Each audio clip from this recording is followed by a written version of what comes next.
Hi, I'm Derrick Jensen. This is Resistance Radio on the Progressive Radio Network.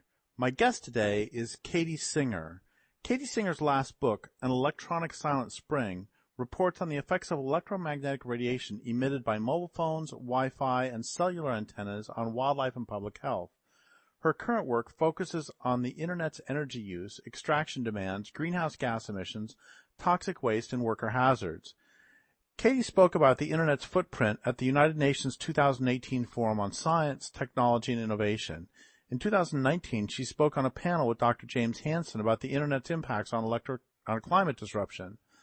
Her websites are www.ourweb.tech, OURWEB.TECH, and www.electronicsilentspring.com. So first off, thank you for your work in the world as always, and second, thank you for being again on the program. I'm really glad to be here. So today, let's talk about what's wrong with electric vehicles. Yes, and you sent that email to me last night, and I had a really interesting response.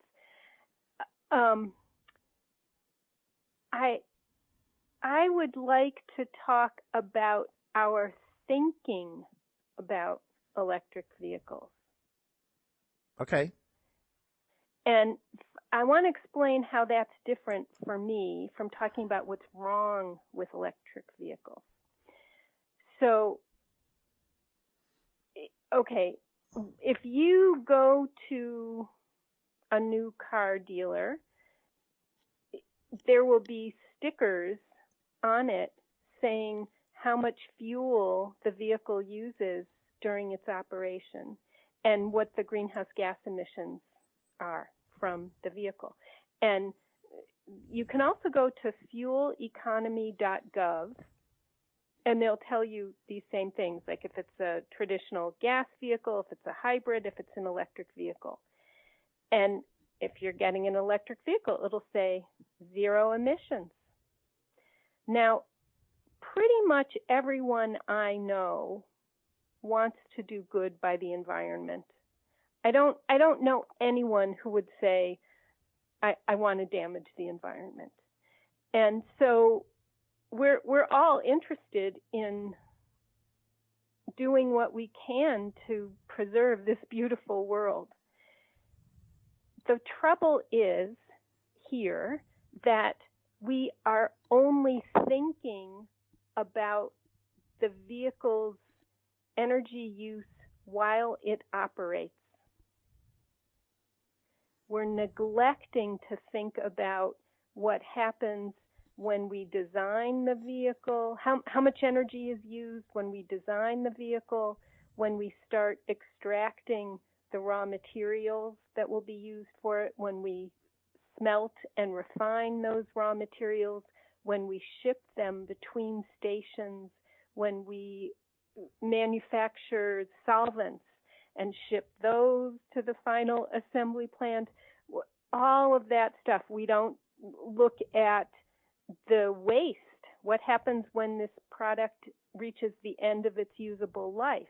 We don't look at that when we're looking at that fueleconomy.gov information. How will the waste, the discard of this vehicle impact ecosystems? And we also don't look at the infrastructure necessary for this vehicle to operate. We're not looking at the roads. We're not looking at the charging stations. So I've just kind of gotten started, but what we need to do is look at our thinking around every single product we buy, and that is what needs to change. And then when we start looking at the bigger picture, the cradle-to-grave life cycle of every product we buy and the infrastructure necessary for making this vehicle operate, or any product, I don't care if it's a blender or a hairdryer or whatever, then our thinking changes, and then we can begin to, I would say, respond realistically to the limits imposed on us by the limits of nature. by reality. As long as we don't look at that whole picture, then we can just go around saying, I'm doing great for the environment because I'm not emitting any greenhouse gas emissions while I drive this car. And that's ignoring, we could safely say 80% of the energy consumed by the vehicle's cradle to grave energy use. I just said a mouthful. So I have a couple responses. One of them is that, let's say that you or I had access to the button that would set off a nuclear war. And as we walk across the room to push this button, we are in that moment emitting essentially zero carbon. The point being that I'm just reiterating or validating that we need to take context into account. That of course if you're walking to push a button that's going to set off a thermonuclear war, then of course it doesn't really matter. What matters is the button that gets pushed and then what happens when the button gets pushed. It's not how much emissions that you put out when you walked across the room. That's one thing. Next thing is, I read an article a while ago that was exactly what you're talking about. The first sentence of it was something about, as I drive through this pristine environment, the only pollution I can see, or the only pollution around, is that coming from the tailpipe of my automobile. And, I mean, so he ignored the roads, he ignored the energy that went into making the car, he ignored, all the houses he was driving through. The only thing that mattered was the actual emissions from the tailpipe. And that's just an example of a mainstream journalist doing exactly what you're talking about. So every one of us on planet Earth is complicit with what's going on here. And I've been really aware of the energy embodied in the things I use on a daily basis. So, for example, I've stopped using a dryer, and I'll dry our clothes on a laundry line outside. But it's smoky now, and so then I don't want the clothes to absorb the smoke, so I use the dryer. I could give lots of examples where, because I have the option to go to electronics, I do it. And right now, like I think I need another pair of shoes, and so I'm buying online, and that takes an incredible infrastructure for me to see the kinds of shoes I want. They still have to get shipped to me. They might not fit, and so then I have to send them back. I mean, everything is really involved. I'll notice I tried growing some spinach, and I couldn't get them to germinate. I couldn't get the seeds to germinate. And I was, watering twice a day and doing all the right things, but it didn't happen. And I went to the nearby grocery store and got this cellophane bag of spinach for $2.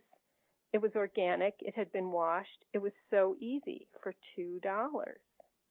And I just keep seeing how easy it is in this society for me to buy things and not know what went into getting them into my hands. This is true for everything. And so I really keep looking at my part in this dynamic, and I keep seeing how hard it is for me, and I'm aware of this stuff all the time, and it is so hard for me to shift my thinking, to shift my behavior. And that's one of the problems with all the cultural momentum, and the whole system is set up to provide cheap consumer goods, that,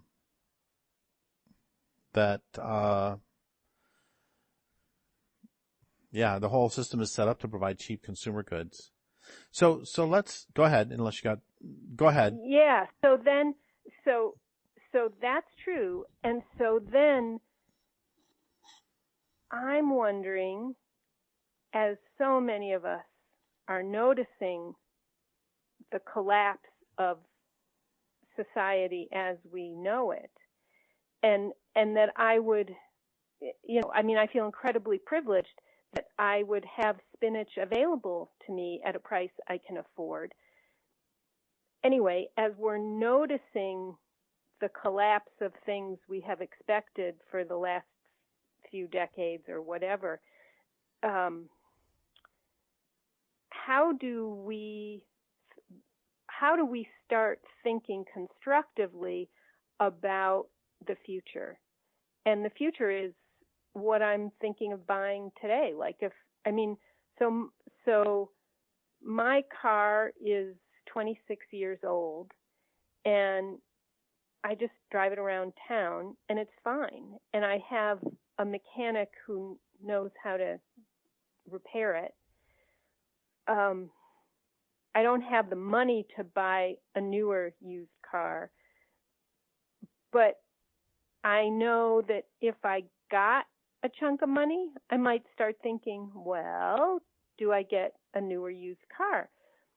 Or could I instead think, well, why would I do that? Okay, the paint is chipped and, it's not exactly the most attractive car on the road, but do I really care about that? My mechanic is still alive and well and nearby. And so do I just, it's actually environmentally better to keep this guzzler driving as long as possible than for me to get a newer car. But I have to talk myself through that. Yeah, that makes perfect sense. And I knew a guy when I was a teenager.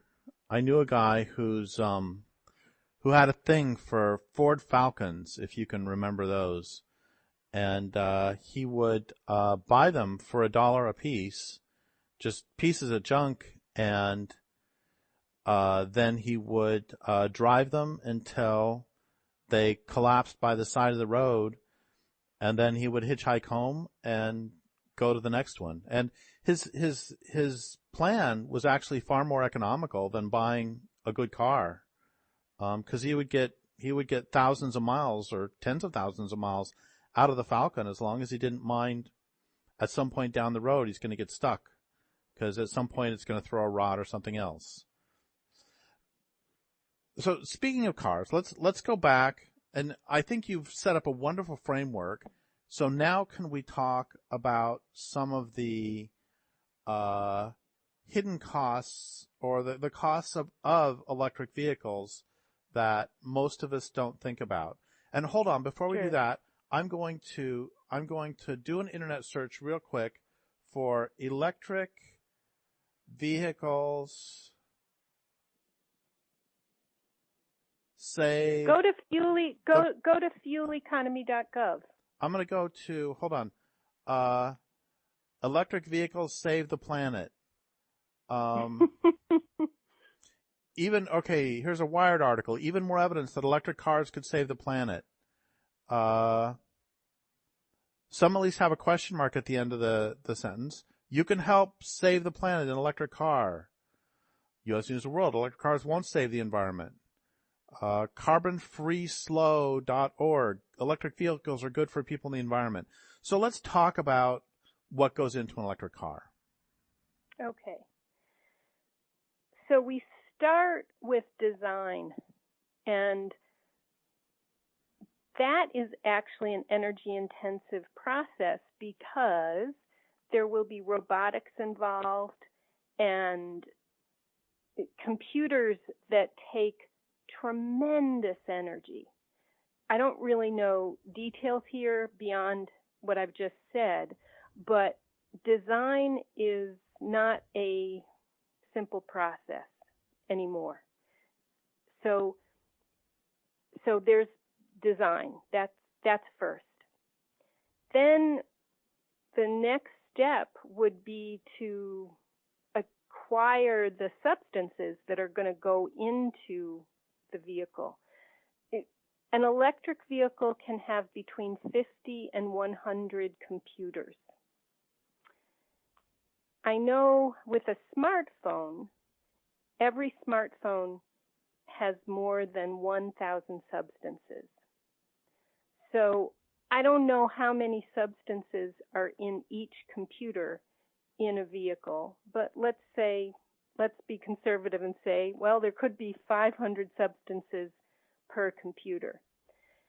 So a lot of those are going to be rare earth metals or conflict minerals, and they need extraction, and then they need smelting, refining. They're going to need transportation between stations.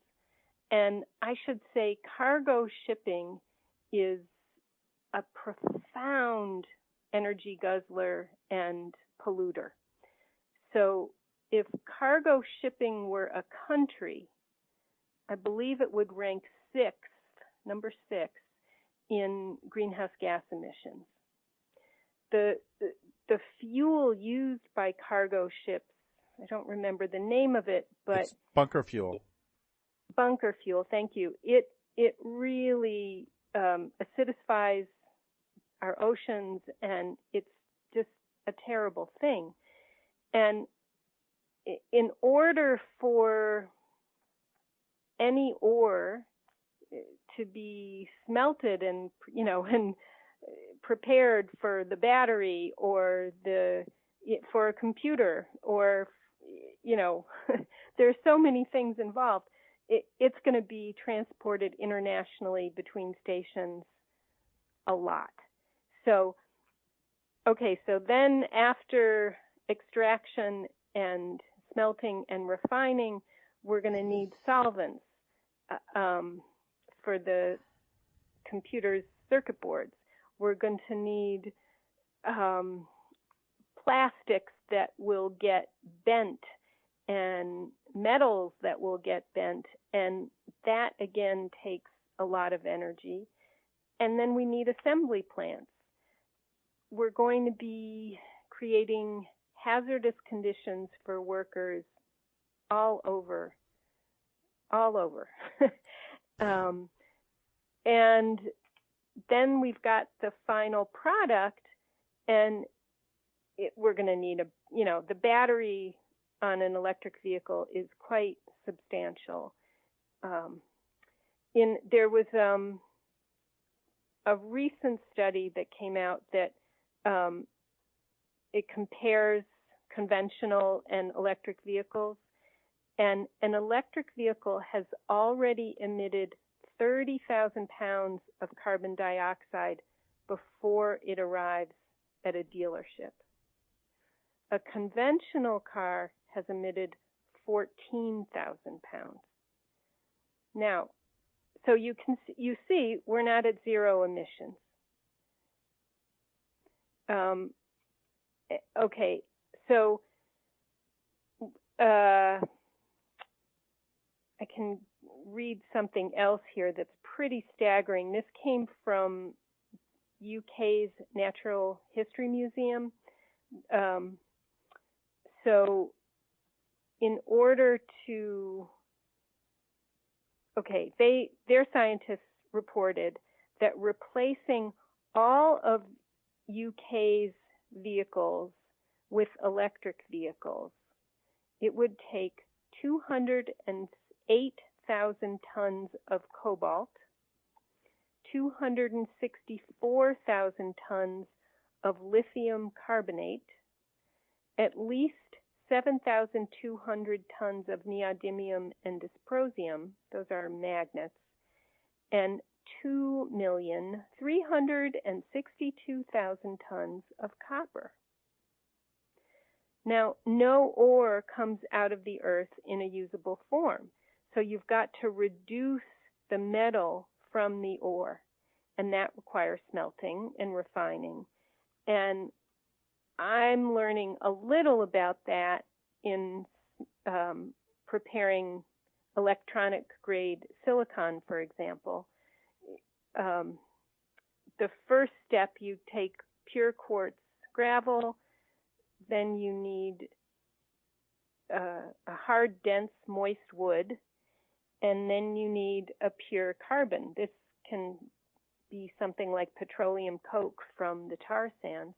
You ship those three things, the quartz, the wood, and the pure carbon, to a smelter that is kept at 1800 degrees Fahrenheit for 6 or 7 years at a time.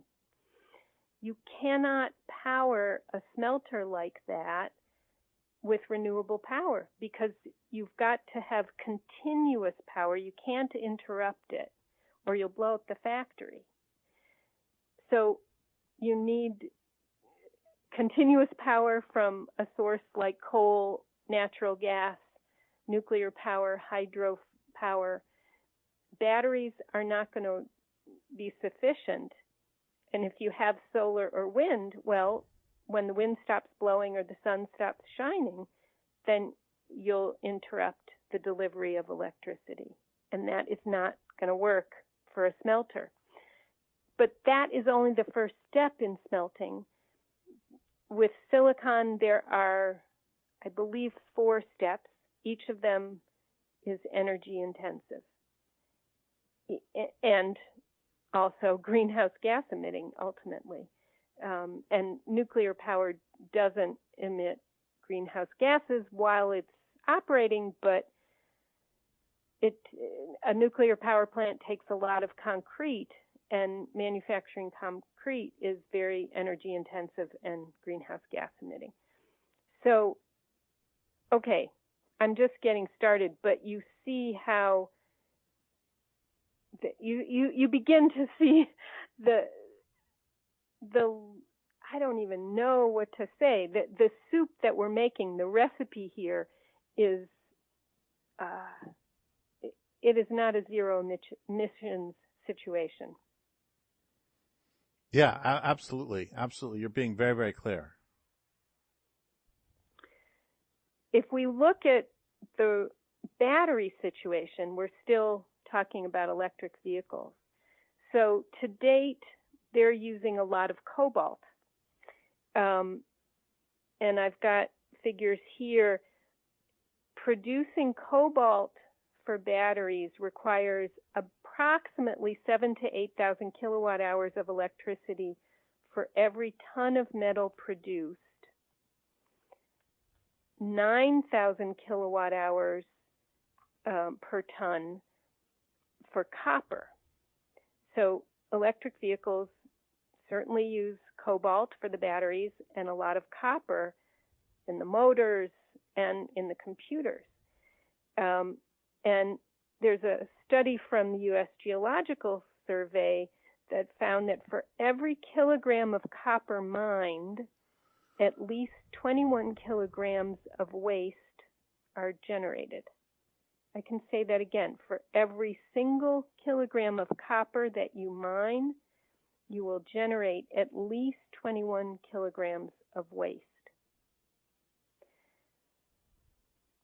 I can also talk about cobalt. I have seen pictures of mines that might be, it looks like a tunnel in the dirt, say 18 or 20 inches in diameter. And then I've seen young teenage boys climb into that tunnel. I know that such children have been maimed or buried alive while mining for cobalt. That, right now, cobalt is used in Tesla batteries, in the electric vehicle batteries. We're not looking at that kind of stuff when we want to do good by the environment and get a new vehicle. And so the question then becomes, I'm saying so much here, but I think it's more, if this doesn't work, if it doesn't work to manufacture a new vehicle because it ravages the earth, it ravages the people who are working to create the vehicle, and then I haven't talked about the tailings, the waste generated while mining, while smelting, while refining stuff, while washing the ores, what happens, or with waste, what happens when batteries are at the end of their life, how that impacts waterways. What are the new questions that we need to ask that really look at what are our limits, what is possible if we really don't want to harm the environment anymore, if we really don't want to harm young children, what do we do? So, okay, do you want me to just ask that question back of you? What do we do? Or another question I've been thinking is, why/how is it that everything you're saying, you're providing information, and that's great, but it's not cognitively challenging. It's not a big stretch to recognize that a car had to be manufactured and the manufacturer had the required raw materials, and these raw materials came from somewhere, and there are costs associated with them, and the places where the raw materials came from were someone's home, so a human's home and a non-human's home. And that's not cognitively challenging. Why don't we do it more often? Do you see what I'm asking? It's a great question. Why do you think we don't do it more often? Or I don't even know, or wait, let me ask it another way. Where, can you think of places where we do ask that question? Okay, this pisses me off, okay? Not you, but the subject, because my first form of environmental activism was as a forest activist, and even in the 80s and 90s, it was really clear to me that, so if you cut down the forest near a stream, that's going to harm the salmon who live in the stream through sedimentation, through increasing water temperature, and people can get really anti-environmentalists would refuse to see those links. But at the same time, you would see headlines in the newspaper that because of a spike in the Japanese housing market, therefore we need to cut more trees here because the Japanese need more wood. And so my point is, they recognized it was a selective inattention, that they recognized that the global economy is interdependent, but they refuse to recognize that the forest is interdependent. Do you see what I'm trying to get at? That when it serves them, or not when it serves them is too conscious, but there are circumstances in which they easily see the linkages, and there are circumstances in which they don't see the linkages. And one of the things that taught me early on is that it's a question of willful inattention as opposed to, oh, it's just too complicated, we don't understand. I mean, they understand that when a Walmart comes into town, or any big box store, when any big box store comes into town, the local people or the local governments will give them a tax break because they know that the wages will, they hope, provide more taxes than they lost in giving the property tax break to them. That's the whole idea behind encouraging them to come there. And so they understand that there can be secondary and tertiary effects there. But again, when it comes to an electric car, they just see the shiny new thing. They don't actually see everything that went into it. So I'll stop now after one more sentence, which is, yeah, go. It's not a cognitive inability to perceive these interlinkings because they can do it when it serves them. That's all.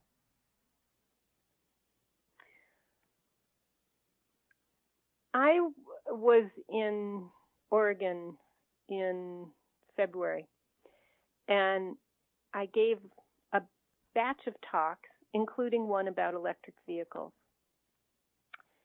And people attended who love electric vehicles.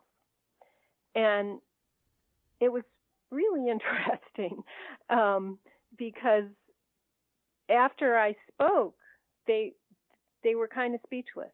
They didn't know a lot of the things that I reported. They genuinely did not know. And they genuinely care about the environment. And one of the cities where I was, in Eugene, was considering getting, I don't know if it was their buses or their police vehicles or just their, the vehicles they needed for the city. They were thinking of going electric. And they were really wrestling with the idea because of what I reported. And so I'll just say, I think people genuinely want to do good for the environment. Certainly there are people who are selling new electric vehicles who would be in favor of it, but there are people, anybody who's selling something is usually in favor of getting buyers. I don't see that people are willfully ignoring the information. I'll just keep talking about my own challenges as I see, if I don't have money available, say for buying a new car, well then I just keep repairing what I've got. And if I do have money, like I think I really need new shoes. That's a thought. I mean, the ones that I have don't have holes in them, but I think I'm ready for a new pair of shoes. And so then I just go for my new pair of shoes. I don't really think about how much went into the shoes. If I need spinach, only because I was having so much trouble growing my own spinach did it even occur to me how privileged I am to be able to buy a $2 bag of organic washed spinach just by going to my grocery store half a mile away. So I don't see that I just don't have this habit of looking at what it takes to manufacture anything.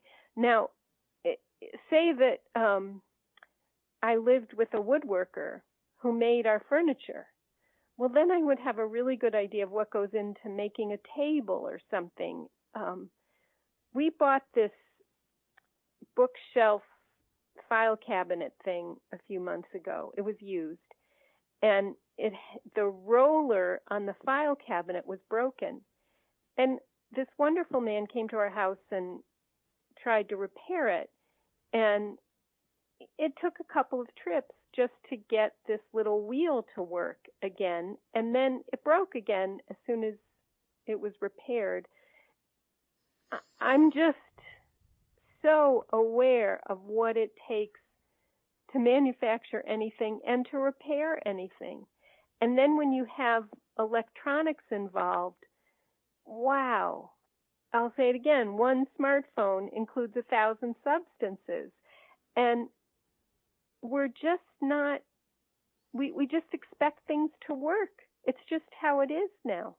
We're so far removed from a life where we had, if we wanted a new table, we would have to make it. If we wanted spinach, we would have to grow it or trade with a neighbor who did grow it. So I don't disagree with you, and we don't have the capacity to recognize the time or the energy to do this at every moment for everything. I mean, at some point, you just want to eat something and you don't want to think about everything that went into it. At some point, and I realize it's nice to be able to flip a switch and a light comes on and you don't have to think about where the electricity came from, the miles of wiring. I understand that. I understand.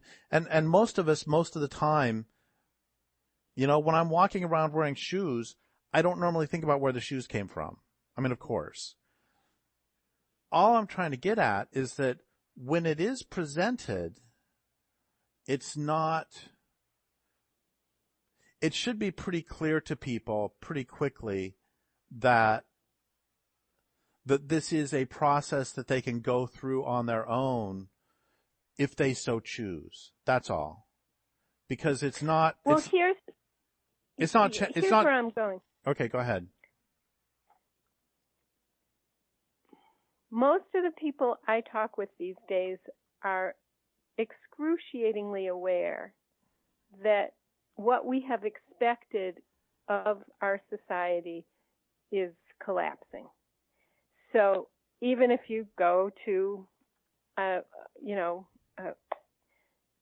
a grocery store that 6 months ago was, had totally full shelves, it's very rare for me now to go to a grocery store where all the shelves are completely stocked.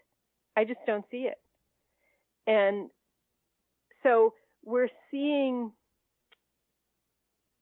that's, supply chains are not what they used to be, and the shelves are not what they used to be.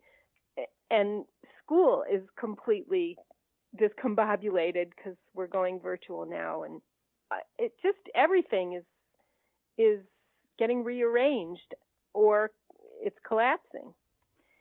So it's a wonderful time to introduce this question of can we really afford this new device, this new technology? And then what does it mean to afford something? It includes the environmental costs. It includes the public health costs, the worker hazards. It's a time to introduce this question, and how do we get those questions into our discourse now as things are collapsing and our expectations are changing? This is the opportunity. So can you answer that question? How do we get that into the conversation? I mean, just by doing what we're doing here and talking about it? I think this is a start. And then I'll say I'm starting to ask it certainly myself, and even just telling you that I'm thinking of buying a pair of shoes, it has me thinking, okay, do I really need it?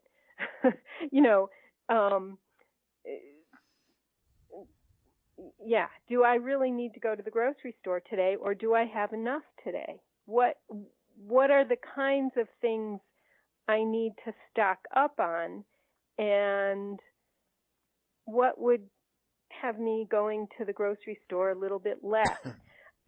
And then, like, I'm about to build another website. Do I really need it? Is there a way to do it that is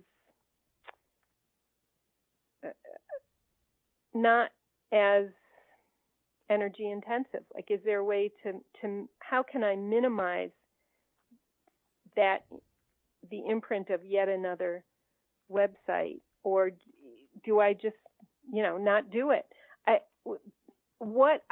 have to start asking myself and now I'm talking about the internet, what is too much media use for me?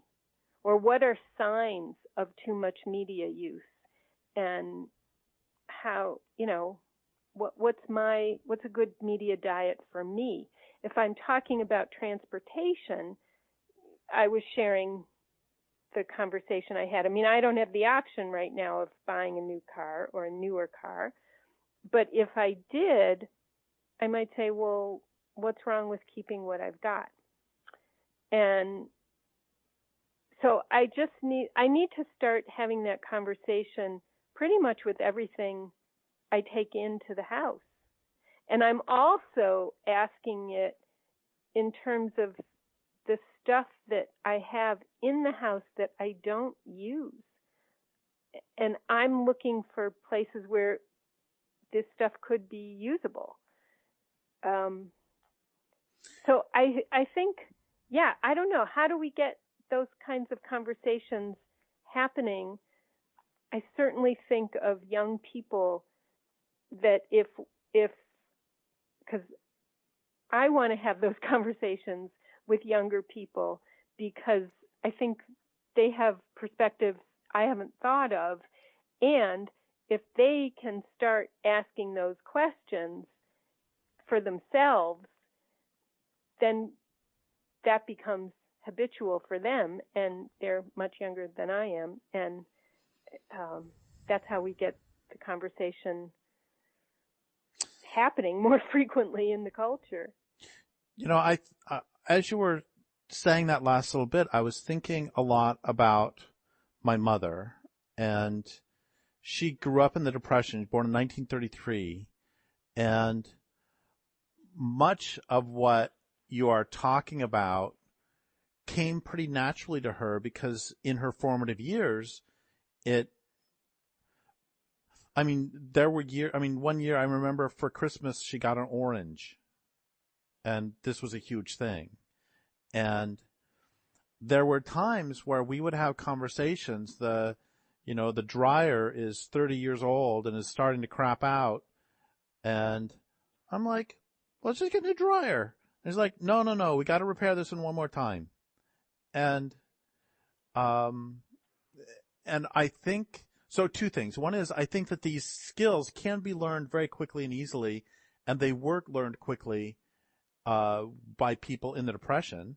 It's just that through the go-go 50s, 60s, 70s, 80s, 90s, double aughts, we forgot for a while.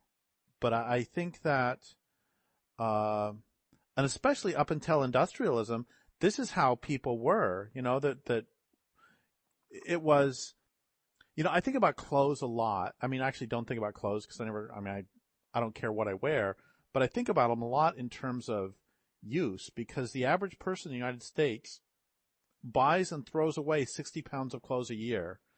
And it was absolutely standard up until, not very long ago, for people to wear the shirt, and then when the shirt really starts falling off your back, you turn it into rags. Then when it's no longer useful as rags, then you use it for sort of toxic rags or to clean up nasty messes, and then it goes. And we now just dump them. That's a fairly recent change. I don't know what point I'm making, so take it anywhere you want. If we go back to vehicles and just, I'm thinking of your mother born in 1933, and what's the deal with a car? It's an incredible privilege to have a car. And I think, so my grandmother was born in 1903, and I believe in 1902, in the United States, there were a total of 150 miles of paved roads. So it didn't take long to cover the country with, I don't know how many how many, I just don't even know how many miles we have of paved roads. And so, yeah, and then to get to the kind of thinking that your mother has, I think we do need something like a depression or a collapse of available energy, those kinds of situations, very dramatic, so that we don't have a choice except to limit our consumption. And we could say, well, some of us are in that right now with the pandemic and its economic fallout. But I don't know that we've gone all the way there. Some of us are still saying, okay, we're going to get back on track. We're going to get the economy going again. And there is this tremendous push for electric vehicles from environmentalists, because we all want to see less greenhouse gas emissions. But we're not looking at the true costs. We're not looking at the extractions. We're not looking at the waste. We're not looking at the infrastructure. We haven't talked about what it takes to charge an electric vehicle. And, okay, it's not gasoline, but manufacturing and installing and operating and discarding of a charging station, those all take energy and rare earths, and there are toxic emissions along the way. So we need this fuller picture when we talk about this stuff, including with electric vehicles, including with solar-powered systems and wind-powered systems and dams. We need it with everything. So it's our thinking that we need to look at. That's the core stuff. Instead of focusing on what is wrong with manufacturing any one product, all products that we mass produce need to be looked at with these kinds of cradle to grave questions. Well, we're pretty close to out of time, and we have like a couple minutes left, and that would be a wonderful note to end on. But is there anything else you want to say about any of this today to close? I'm going to add one more thing about my co-writer here. I am working on a paper about electric vehicles, and I wrote it with Gary Olheft, who has 2 degrees in electrical engineering from MIT. He's a life member of IEEE. He's a PhD geophysicist, and among many things, he taught at the Colorado School of Mines for a couple of decades. And Gary what decades? I went there, right? Oh, I didn't know. Yeah. What decades did he teach? He retired about 10 years ago. So probably after you were there. Yeah, I graduated in 83. Yeah, I think he was working for EPA and stuff like that in those years. Okay. So Gary has Parkinson's, and 11 years ago, he got a deep brain stimulator that decreases the drugs he needs to take for the symptoms of Parkinson's. So he has this electronic device in his brain, and there are tons of wires that go through his neck to another pacemaker in his heart, at his heart. Okay, so he is walking around with an electronic device. Well, if he gets into a Prius, at every stoplight, when the car brakes, depending on what seat he's in, but anyway, what happens in a Prius is you brake the car, and then the computers signal the battery to recharge. The magnetic fields emitted by the computers shut off his implant at every stoplight. Oh, my God. Now, this gets a little more complicated because 10% of the U.S. American population has some kind of medical implant. Now, we're going to get more complicated with electric vehicles because there is interest in getting induction chargers built into roads so that cars could charge while they drive. Right now, if you charge your electric vehicle overnight, it'll take a number of hours to do it, and then you might be able to get 300 miles on the per charge. Well, if you're going on a long-distance road trip or you're a truck driver, 300 miles isn't going to be enough, especially if it takes hours to recharge. But if we put induction chargers into roadways, well, then people could, the cars would recharge while we drive. Now, depending on their dosimetry and intensity, and there's a third thing, hold on. Depending on their power, frequency, and dosage, induction chargers could reprogram Gary's implant, and it could be fatal for him. So that's another thing that we haven't looked at when we think, hey, how cool would this be? We've got the technology. Let's go forward and do it. We're just not doing due diligence as we design things, manufacture things, buy things, regulate them. We're not doing due diligence.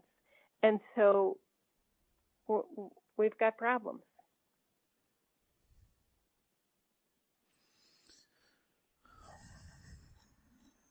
Well, thank you for all of that, and thank you for all of your important work on this and other issues. And I would like to thank listeners for listening. My guest today has been Katie Singer. This is Derrick Jensen for Resistance Radio on the Progressive Radio Network.